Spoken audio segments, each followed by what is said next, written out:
What's up you guys, I'm Dan, this is Frugal Not Cheap, and today I'll be doing a quick review of the Tesla Model 3.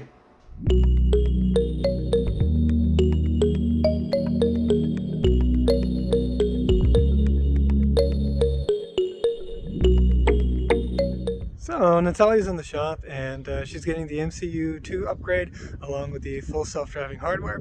So of course I got a loaner, which is kind of nice, and it gives us an opportunity to do a quick review of the Model Y and then also to compare it to my Model S. It's a little bit chilly out here. Max isn't too happy about the weather. I don't blame him. But anyway, I'll give you a quick tour of it. Most of it we'll do inside, so it'll be nice and warm. Pretty windy, so hopefully it won't pick up too much in the camera, but it's been very cold and very windy here in sort of the late winter, early spring in New Hampshire. But you can see the Model 3 is still a good looking car, I think. I guess some of the differences, we don't have any aluminum trim sort of on the kick plate here as you get in, and then the door handles, of course, do not self-present like they do with the Model S. You have to push in here, and then that kind of comes out. So the best way is you do use your thumb and then just pull there. But otherwise, you do still have the auto-retracting rear view mirrors, which is nice. I think the wheels look pretty good. You know, maybe not as nice as the Slipstreams that I have. I think those are nicer. Still got chrome trim. I know that's been deleted, which I don't agree with that move on the newer models, but whatever. Just the Tesla badge on the hood. And on the front, it does look, I think, a little bit more fish-like, a little bit more Aston Martin inspired than the Model S, but still pretty good. Just, I don't think quite as beautiful. Alright, we'll come around to the back, and then I'll grab Max, and I'll take you inside. And immediately, I think you can see the biggest difference here with the Model 3 is that it's not a fastback. So we have an actual trunk, and let's see, I think I should be able to open it. Yep, okay, and it doesn't have a power lift gate, so that's not as fun either. And the trunk opening is, I don't know, maybe 1.5 feet tall. It's just not that tall, actually. This is the angle of entry, right? It's not all that big. Fairly spacious, I guess. I don't know. This one has a subwoofer back here because it does have the premium audio. But I tested it out, at least using Bluetooth audio because I don't have my hard drive. It sounded okay, but not all that amazing.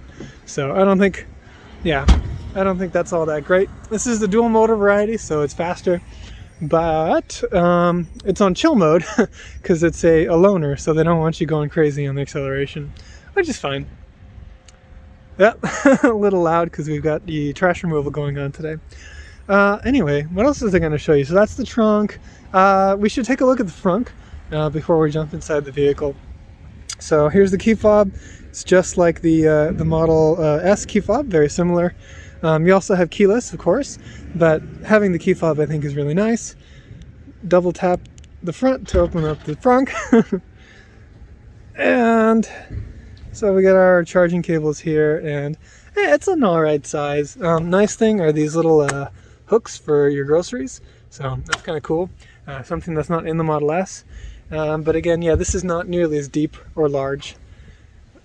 Okay, and let's see if I can, yep, there we go, that's closed properly. Okay, let's get Max in, let's get inside. So we're about to step inside the Model 3. Just wanted to show you do have a kick plate labeled Model 3, and you can get a sense of the doors. Let's see, does it have the courtesy lights on the bottom? Yeah, it looks like we do have one light, and then a smaller light here also to alert any traffic. If you're stopped somewhere, let's get inside. Whew. All right, yeah, it's cold out there, so I'm glad we're inside now. Wow, the video angle is really, really tight, so sorry about that. But as you can see here, the wheel is very simple, and there is nothing here, no binnacle. So all that stuff has been moved over here to the screen. And I did have a chance to drive it. I drove an hour from the Tesla Service Center down in Massachusetts up to my home here in New Hampshire, and it was very, very comfortable. And it wasn't a problem at all to have all the stuff over here. You get used to it pretty quickly. People make a big deal out of these things in the media, and you're like, whatever. You know, I don't really get it. Anyway, there's also fewer stalks. All you got here is your indicators and your windshield control. Also does your headlights.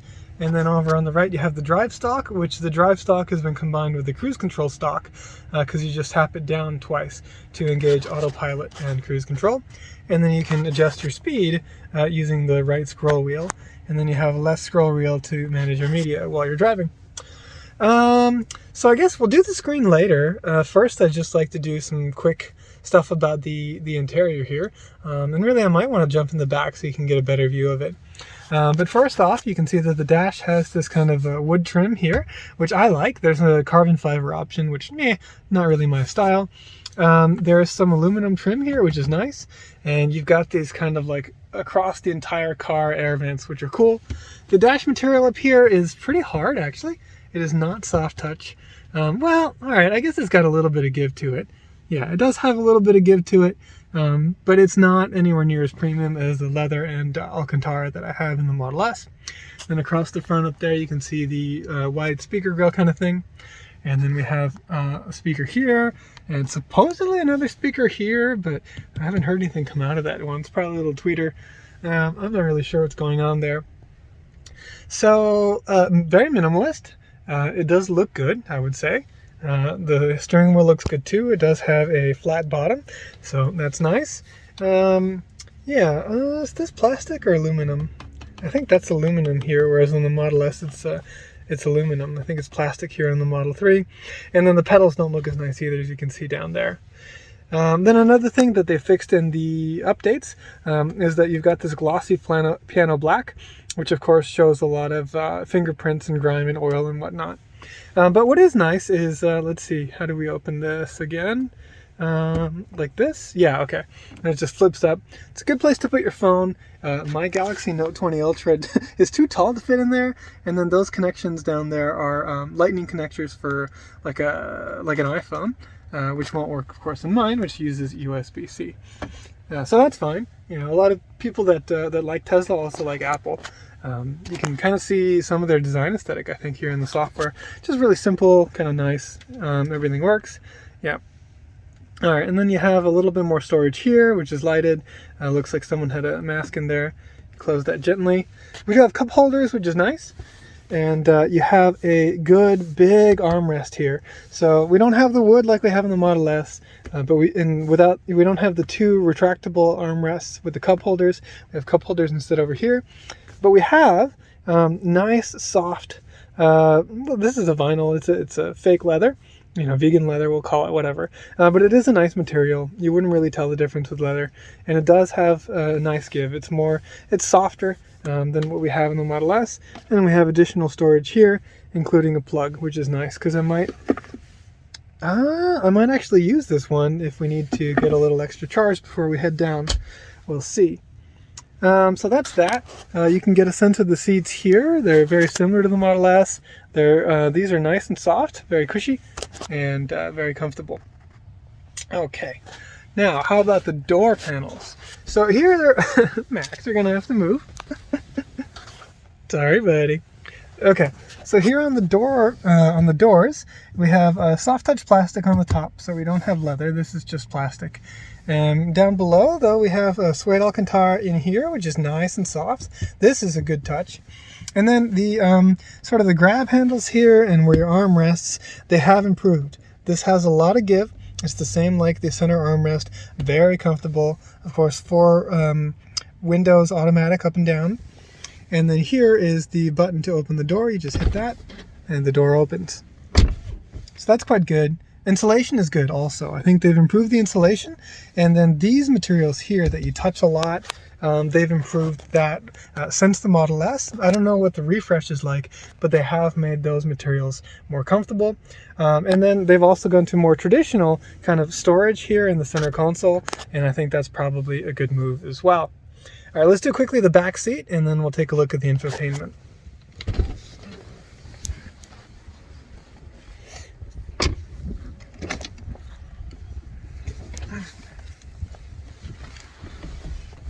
All right, so here we are in the back seat, and I'll say that the materials carry over. So we have the nice Alcantara, we have the soft touch stuff here, same handles, same kind of soft plastic, but not all that premium over there. But they do have, this is something, if you watched my Model S review, they have added door pocket storage. So this is good. The other thing they've added is map pockets. So they're learning, and over time they're adding things in. And I don't know if they've done this in the Model S refresh, but I imagine that they have added these kind of convenience features in that they just kind of overlooked in the early models. So you got your 2 USBs and your vents here in the back. And the other thing, which was missing in the Model S, that they've added here in the Model 3 is an armrest for the back seat that has the integrated cup holders. And again, this is, it's soft. How's the level? It's good. It's pretty good. The angle of the seats is okay. As many people have mentioned though, there's kind of an angle up to the seats. And that means your knees are higher than your hips. And it is not that comfortable unless you kind of push your feet out here. And then, yeah, it could be better. It could be better, the comfort back here. Headroom is ample. And we have the, of course, all of the glass roofs, which is really, really nice. So we have that. And then, of course, you can't go into the trunk here because this is a traditional sedan. Yeah, I think that's about all we can say here. It is pretty nice. Again, they've added convenience features that we didn't have in the Model S, which is good. And then some of the materials are a little bit less premium. Like this stuff here is cloth, not that suede Alcantara. Although they've added, look, coat hooks. So again, they've added all these little convenience features that, you know, you might like to have in the Model S. I don't really miss them all that much. Not a big deal, but they are nice. Okay, and then the last thing that we're going to do here, although I think I'll take you for a quick drive as well, is just to go over the infotainment system. So as you can see here, the layout is landscape. It's pretty similar, except that it's landscape, and that there's this vehicle area that's always showing. This is something that would be in the binnacle on the Model S. And right now, because we're not driving, you've got the ability to do the basic vehicle controls, open up the trunk, lock and unlock the doors, and do the charge port. But if we get moving, let's see if I can get it to, I'll put it in drive. We're not actually going to go anywhere, but we can pretend it's saying, hey, put your seatbelt on. So we're going to do that because I don't think it's going to kind of do anything until we do that. There we go. You can see it's set on chill acceleration because, again, it is a loaner and they don't want me doing anything crazy. Got the brake hold on anyway, so it's not going to go anywhere.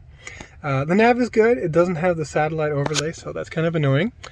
And let's see what we've got in this vehicle. So let's look at the, I think it's in software. Yep. And then here you can see it's a long-range dual motor. So it's got quite a lot of range.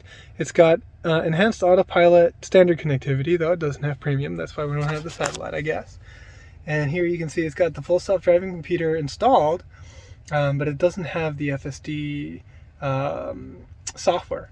So it does a lot of stuff, but it doesn't do everything. Still very relaxing on the drive down here. And it's got the Intel Atom infotainment processor. That's what they are fixing up in my car right now, the Natalia. Then it's got an induction motor in the front and a permanent magnet motor in the rear, whereas the Model S motors are all induction motors, I think. Isn't that it? I think so. I think so. All right. Yeah, so that's pretty cool. This was not hard to get used to. It's very, very simple.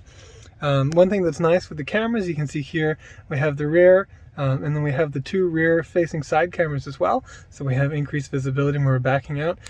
Actually, when I got in the car, it was right up against the wall, and it took like, you know, I don't know, maybe six back and forwards to, you know, like a 12-point turn to get out of there. So that wasn't a lot of fun, but what are you going to do? Sound system, again, like I said, sounds pretty good. It won't translate on a recording, so whatever.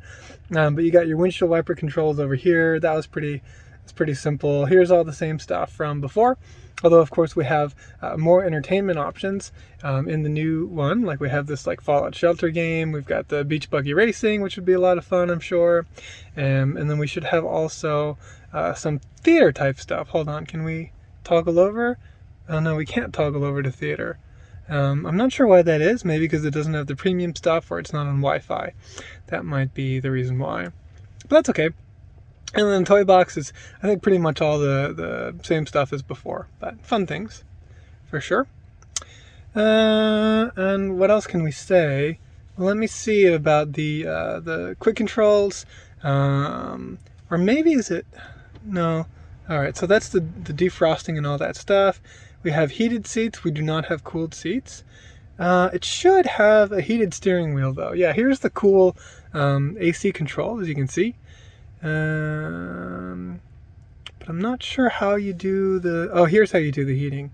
Okay, so we have heated seats, but it doesn't look like it has this heated steering wheel. But maybe it just comes on when you put the driver's one on. I'm not sure. I really don't know that. Alright, so I think that's a pretty good look at the interior and what's going on with the updates to the Model 3 over the Model S. So unfortunately they weren't able to address the possible drivetrain issue for Natalia, which means that they're holding on to her for a little bit longer. That's given me more time to get a feel for the Model 3. And so now I think I've experienced enough of it to be able to give you a pretty good summary of the pros and cons versus my Model S, and then also just talk about the car as a standalone choice. So we'll start first with the comparisons. In no particular order, I've got a few different categories here. So the first one I've got, I'm really big into car interiors, and I'll say that the interior of the Model S is much nicer than the Model 3 in most ways.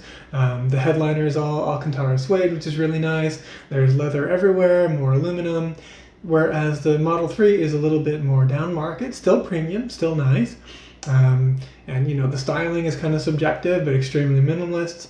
The one kind of nice thing about the Model 3 over the Model S, though, is the improved amount of padding on the armrests. I think that was a really nice change. Next, we've got the body styling, and while again this is subjective, for me the body styling of the Model S is way, way prettier than the Model 3. I find the Model 3 to be, well, it is shorter and taller, so that makes it look a little bit frumpier, perhaps a little bit less sporting, and just a little bit less sleek, but still an attractive looking car, I would say. Next, the front fascia, and again here I think the Model S front fascia just looks a lot better, a little bit more premium and sleeker, whereas the front fascia for the Model 3 looks like an interesting combination between a Porsche front end and an Aston Martin. I think more of the Aston gives you that kind of fish-like vibe. I'd say the Model 3 kind of looks like a catfish. So it's an interesting choice. It is very aerodynamic. I still think it looks good, but not as good as the Model S. And next, and this was something important to me, was to get a fastback. So we do have a hatchback in the Model S, and we do not have a hatchback in the Model 3. Have to go for the Model Y for that. Then we've got acceleration, which is of course a lot of fun, but really at the end of the day not all that important. But my Model S, I think, does around 4.3 seconds 0 to 60, whereas the standard range plus Model 3, which is the entry-level one, will do that in 5.3 seconds, so 1 full second slower. There are, of course, faster variants of the Model 3. You've got the dual motor, which is the one that I borrowed, and then also the dual motor performance, which is down to just 3.1 seconds, but those are in a different price range. Next, we've got handling, and here I'd say that the edge goes to the Model 3. The Model S does have good handling, especially for a car that weight and size, because the battery pack, of course, is down low, providing a low center of gravity.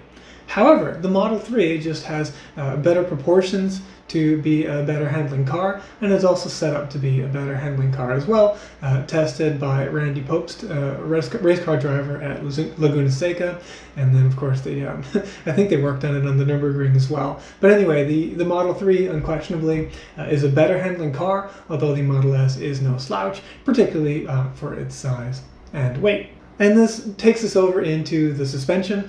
Both my Model S and the Model 3 have coil suspension. There were air suspension versions of the Model S, but mine was not one. And I would say here that the Model 3 is tuned more for sporting and more for handling, whereas the Model S is tuned more for comfort, which I'm beginning to appreciate more. When I was younger, I would have preferred to have the more sporting suspension, but now I kind of like the comfort, and just having those bumps on the road not translate so much into my backside. Then we have cabin noise, and here I'd say the edge goes to the Model 3 because the cabin noise in my Model S is a bit high, especially for the price point, whereas the Model 3 I think is about average, maybe a little bit above average for the price point, but again, much more in line with the amount that you're paying for the Model 3. Then we've got infotainment, and the Model S has the 2 screens, which again I didn't think would be a big deal, but I much prefer having the 2 screens in the Model S. I think it looks more premium, but also it's just a little bit easier to glance down the way that we're used to with older cars rather than glancing to the right. Although that being said, it is not hard at all to get used to having everything on one screen in the Model 3. I just think it's a tad better in the Model S.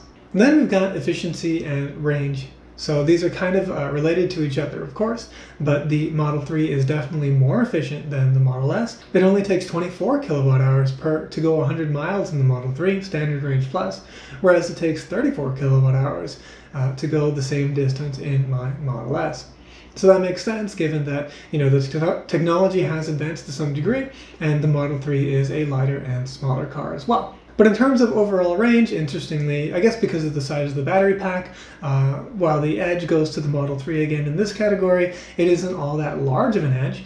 It gets 263 miles EPA versus 249 miles EPA when my Model S was released.